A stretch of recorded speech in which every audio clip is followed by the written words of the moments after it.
Well, good morning, Get Wrecked for Recovery crew. So it is day 13 of the Redeeming Eden Cycle Tour. RECT, Get Wrecked for Recovery. A 48-state, 4-year ride for addiction recovery awareness. Each day I pedal for someone who's passed away from addiction, and the whole end goal is to build a rehab. This is state number 32, Ohio, on the Ride to RAGBRAI 2022. A 4,500 mile loop around the Midwest, Ohio to Erie Trail, Michigan's Upper Peninsula, west to Glacier National Park, south to Yellowstone, east to RAGBRAI the last week of the summer. And it's all to raise awareness that addiction recovery options are available, that you don't have to die in your addiction. There's churches, celebrate recoveries, and rescue missions all over the nation, all over the world, that just want to help you, talk to you, and love you if you find yourself battling addiction. So yeah, I'm here in Norwalk, Best Western. Great couple of days there. It did snow yesterday, but the skies are nice and blue. The winds have died down. It was just like, it was a 20 mile an hour steady, like 36 degree headwind yesterday. And the next place that I can really safely stop is 56 miles from here. And if it was going to be another 6 mile an hour day, you're talking about 10 hours on the bike, and that's not even stopping, eating, filming, talking, doing. So it just became better to just kind of hold off, wait on the Lord, and He has showed up with some beautiful weather today. So I'm not going to record this first bit on the highway, but as soon as I get back to the North Coast Inland Trail, I'll kick this GoPro on and you'll see more of that right about now.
Alright, so I just stopped here at this bridge, and I'll zoom in on what's down here, but there are like some giant round stone balls. I don't know what it is. They're in the bedrock, and if you look over that way, there's like ones that have been removed.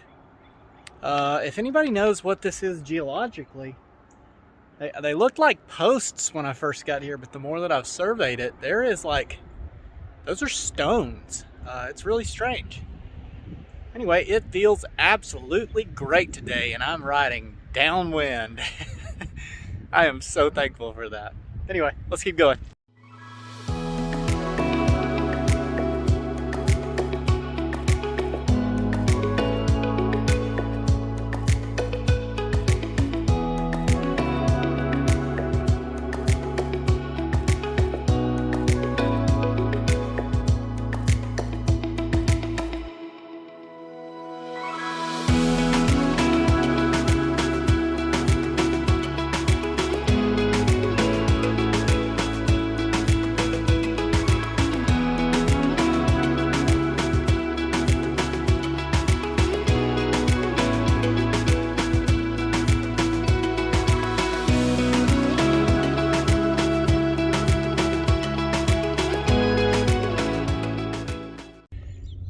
All right, so I just rolled through Bellevue.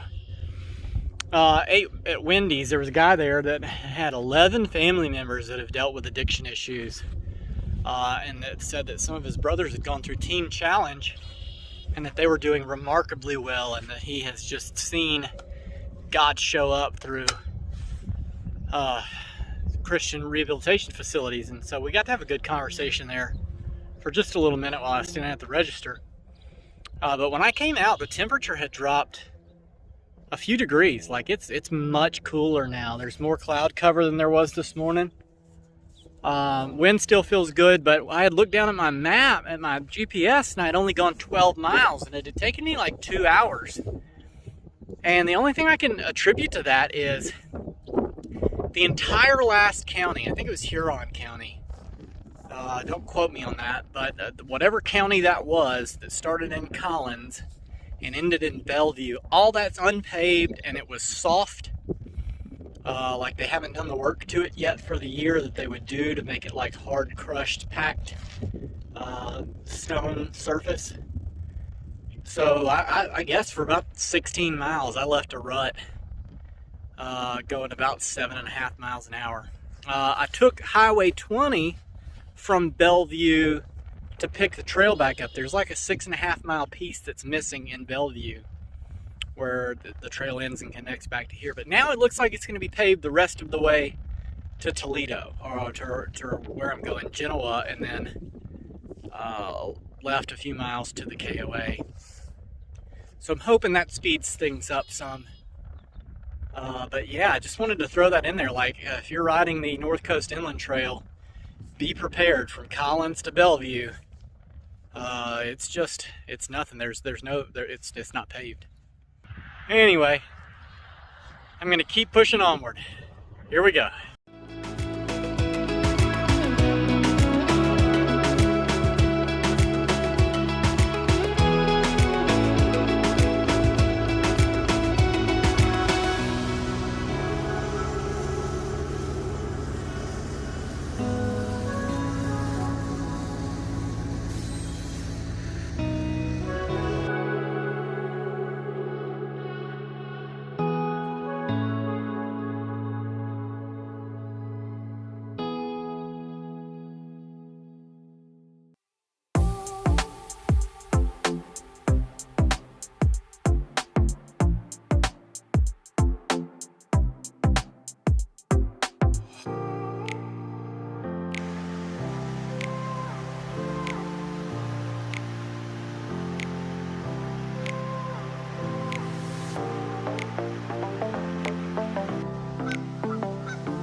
So I just stopped into this park for water, and none of these things in Ohio have worked so far yet. I don't know if they are closed because it still freezes at night, or if they're closed because of COVID. I'm really not sure. Anyway, I'm gonna keep on rolling. I just talked to the KOA. I've got 27 miles left to go. This is kind of my halfway point for the day. And they said they do have a site, and if I get there late, there's a night check-in, so should be good to go. I do not mind riding at night on bike paths. However, like I said, it will end, and I'll be on the road for about 6 miles, so I still would like to beat dark, which is what I'm gonna do right about now.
Alright, so I rolled into Distasio's Pizza in Elmore. It was pretty good. I have to give it a thumbs up. I've got 12 miles left to go to get to the KOA, and the temperature is starting to drop. The rain's coming in. It looks like it's going to snow on the 10th tonight. So, I'm not really looking forward to that, but hey, it's something to experience. Anyway, I'm going to keep on moving down the trail. Like I said, trying to hurry now. Get camp set up and try to beat this sunlight. So, let's go. Okay, so this is actually where I officially leave the North Coast Inland Trail. I have loved this trail, except for that one like really boggy section through that one county. It's been great. Today has been straight as an arrow. I mean, it's one of the straightest paths I've been on since the Everglades or Kansas. Like, there was no turn. I think there was a turn in Clyde, just a little bend, and then it was straight again. The winds were out of the south, so they were off my left side and tail most of the day. But really pleasant trail. Some of the smoothest bike paths I've ever been on for the paved sections. So anyway, got a few more miles to go to get to the campground. I thought it was neat too because the road that I have to turn on is called West Camper Road. So I was like, yep, I know I'm going right where I'm supposed to be. Anyway, let me do that. Let's go.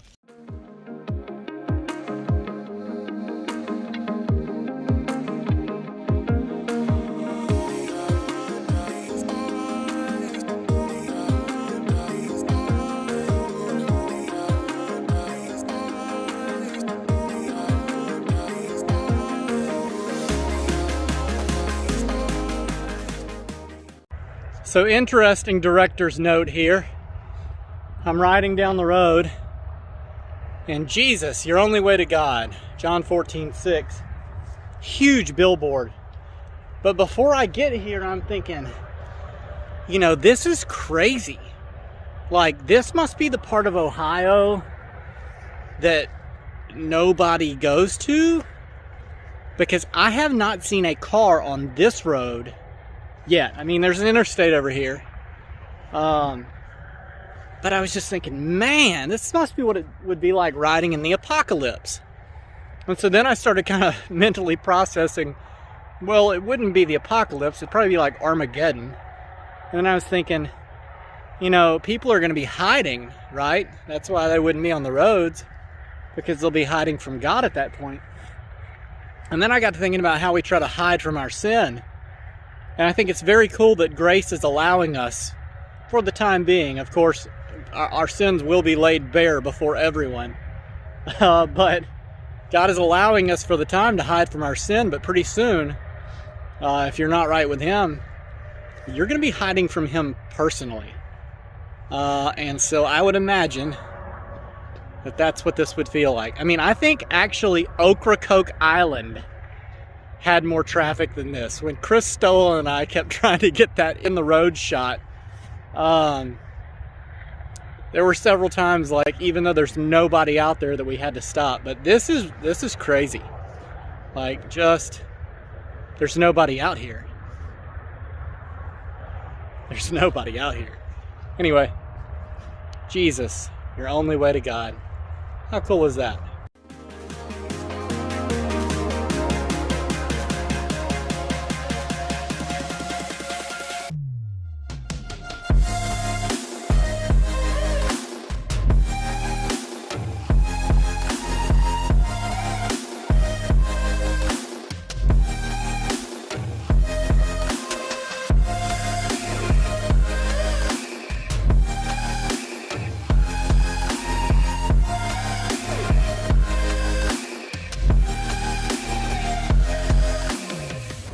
I am so glad that one's in the books. That was a big day. Like, I think I spent 4,000 calories. I was exhausted when I got here. The pizza just didn't, like, do enough calorie-wise to replenish me. So I rolled in exhausted, and, like, there was a couple up front, and they said, "Where'd you ride from?" I was like, I don't even know. As I was walking off, I was like, Norwalk. It's like, I don't think I've heard of that. Anyway, yeah, so got here, got the tent set up. It started to sprinkle, and then went and took my shower, that was a workout. So part of winter dress is all of the clothes that you have to put on and all of the clothes you have to take off, you know, to shower and then put clothes back on. And so my watch even told me that, like, I was 13 minutes into a workout, and I was like, that's the last thing I want to do. Anyway, all in all, great day. Really enjoyed the North Coast Inland Trail, especially that section that was just straight and well paved. But that's it. I may not even work on this video tonight. I've been looking at analytics, and it looks like releasing the videos at 8 a.m. on Saturdays and Sundays and 1:30 p.m. on Mondays through Fridays is the best time for America to, like, view them. I've noticed a lot of my viewing is South Africa and Australia and New Zealand. So I'm going to try that. I'm going to try to, like, schedule my releases on the videos for those times so that they're more consistent for you and have a better chance of reaching an American audience at the time that Americans are watching it. So anyway, if you know anybody who's passed away from addiction in any form or fashion, please find me through the Papa link in the description, and I would love to ride for your person. That's what I'm doing this for. If you know anybody who's actively addicted, share this with them. Anybody in general, just share the videos. That's how it's going to grow. Don't forget, Redeeming Eden is a non-profit ministry through International Gospel Outreach. That link is also in the Papa link. You can go there and find out more about Redeeming Eden and the Cody Jordan Forever Funeral Fund, which is a fund that I set up to help families that lose loved ones to addiction. Man, I'm exhausted. Like, I cannot explain the amount of exhausted that I am in this tent, and it's cold. Like, I'm starting to shake. I've got to put gloves on to work on the video. Again, I think I'm just going to wait. The rain's probably going to wake me up tonight, so I'm going to wait to work on it till later, but I am so tired. So, from here in this tent at the KOA in East Toledo, Ohio, I love you guys. Jesus loves you. I'll see you later. Have a good night.